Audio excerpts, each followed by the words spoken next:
kupeana mikono. طيب أنا سمع الإمام الحافظ العراقي رحمه الله تعالى وإذا كان هو نيتقبق هو متوم صلى الله عليه وآله وسلم لم يفعلوا حجفان كتين شكو بيانا ميكوننا ونواك صلى الله عليه وسلم لم يفعلوا ذلك حجفان هيلو متوم والله مع عصمته pamoja na kukingwa kwake na kuingia katika madhambi ma'a ismatihi pamoja na kukingwa kwake na kitendo cha mtu kuingia na kitendo cha kuingia katika madhambi wantifa'i ribati na kuondoka tuhma anhu juu yake mtume wa Allah wantifa'i ribati anhu na kuondoka tuhma juu yake mtume wa Allah. Yani hajawahi kutumiwa hata siku moja kwamba labda amefanya kitu fulani kwa mwanamke fulani, hana dosari yoyote katika masala haya, yani ni mkamilifu katika masala haya. Faghayruhu aula bidhalik, basi asikuwa. Lakini pamoja na hayo mtume salama hakuwahi kugusana na wanawake, hakuwahi kupeana mikono na wanawake, basi asiyekuwa mtume wa Allah ni bora zaidi yeye akae mbali na hilo. Sawa. Aidan vile vile hadithun sahihun, hadithi ambayo ni sahihi. Aidan vile vile rabi' hadithi ngapi? Dalili ya 4. Qala sallama, mtume wa Allah amesema li an yut'ana, mtu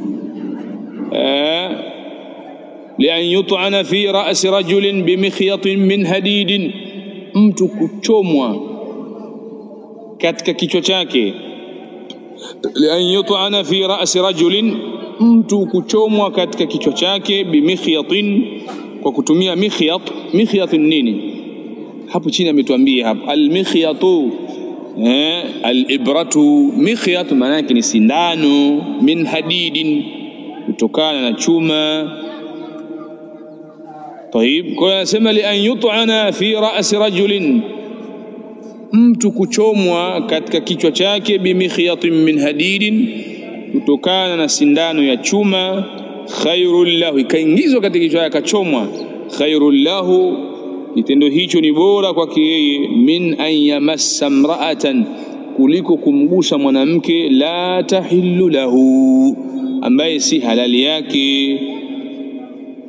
Hadithun sahihun fi silsilati sahiha.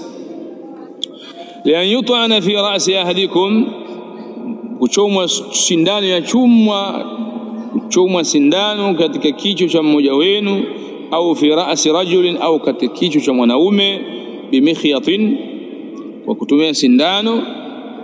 Ndio akatuambia al-mikhyatu al-ibra, al-ibratu mikhyatu maana ni sindano, min hadidin, kutokana chuma. Hadithun sarihun, ni hadithi iliyo wazi, wa sahihun, na ni sahihi, fi tahrimi, usiana uharam musafahati almar'ati lirrajul, wa mwanamke kupeana mkono na mwanaume, alajnabi wa kando, wal aks, na kinyume chake, wal aksu, na kinyume chake.